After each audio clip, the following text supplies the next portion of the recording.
cái trong tay nó thì trong tay nó chưa được bao nhiêu và có một cái quay xí mà cho việc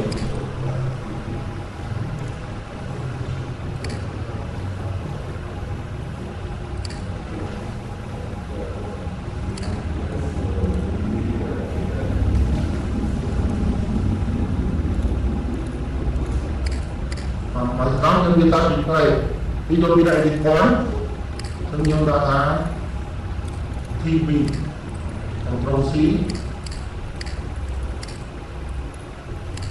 kemudian copy tombol di kanan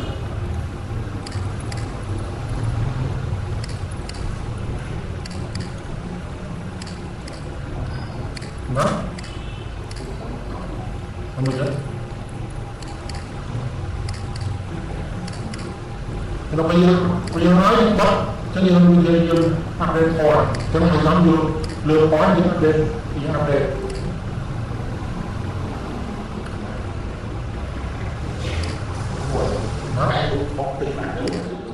cho nên là các con đi vào dưới được bắt làm giờ là phải dùng một các bộ hình của cho nên tôi bắt đi tới bắt được đi mình đi công tờ cho nên bên này giờ apply ok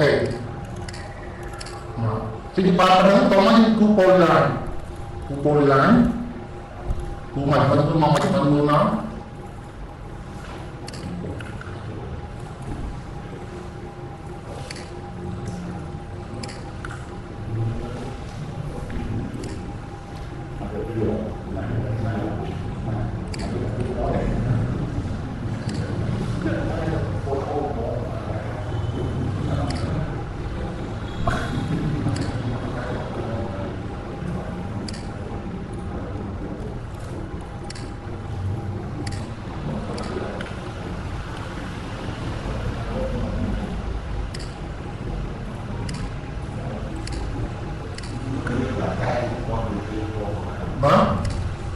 punya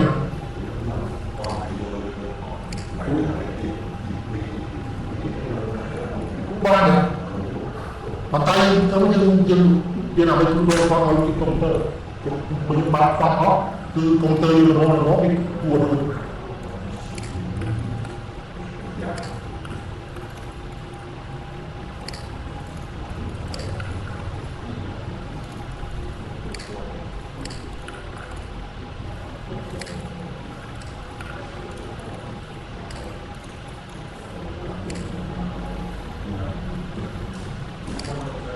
đó ở đây gì đấy